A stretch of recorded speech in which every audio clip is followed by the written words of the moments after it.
7h21 sur Europe 1. Dimitri Pavlenko. L'édito éco. Bonjour Nicolas Bouzou. Bonjour Dimitri, bonjour Anissa, bonjour à tous. Nicolas. Alors on va parler de travail, temps de travail avec vous Nicolas. Ce matin, le Premier ministre et le gouvernement veulent organiser une COP du travail.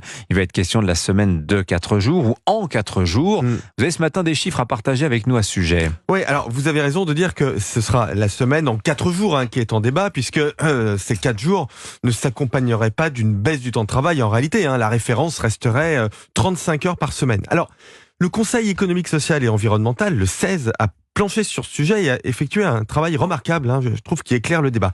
Déjà, je vais commencer par vous poser une question, Dimitri et Anissa. Quelle est, selon vous, la proportion de salariés en France qui travaillent 5 jours par semaine, du lundi au vendredi ? Une grosse majorité, oui, 70%. Oui, 70-80%. 35%. 35%, Ah bon 35%. Une 35%. très grande partie de nos concitoyens travaillent dans le commerce, par exemple, et donc travaillent Et sur le le temps de samedi loisir et des non pas autres. le lundi. Un très grand nombre de nos concitoyens sont à temps partiel. Certains, comme vous d'ailleurs, travaillent la nuit. Et donc, en réalité, cette normalité des 5 jours par semaine, du lundi au vendredi, est quelque chose qui est très peu partagé. Et c'est important de comprendre ça pour fixer le débat, parce que la semaine de 4 jours, du lundi au jeudi, pour la plupart de nos concitoyens, c'est un sujet assez théorique, mais qui ne reflète pas leurs préoccupations. Alors, si ce n'est la semaine en 4 jours, que veulent les salariés en majorité ? Eh bien, ils veulent davantage d'autonomie dans leur emploi du temps, avec les difficultés de logement, l'allongement des temps de transport, la nécessité de s'occuper des enfants, de plus en plus aussi le fait que un nombre croissant de gens sont des aidants pour aider leurs parents malades, par exemple. Eh bien, la grande revendication, ça n'est pas de travailler moins, mais de pouvoir mieux gérer son emploi du temps. Les Français ne veulent pas nécessairement travailler 4 jours. En revanche, ils ne veulent plus de réunions après 17 heures.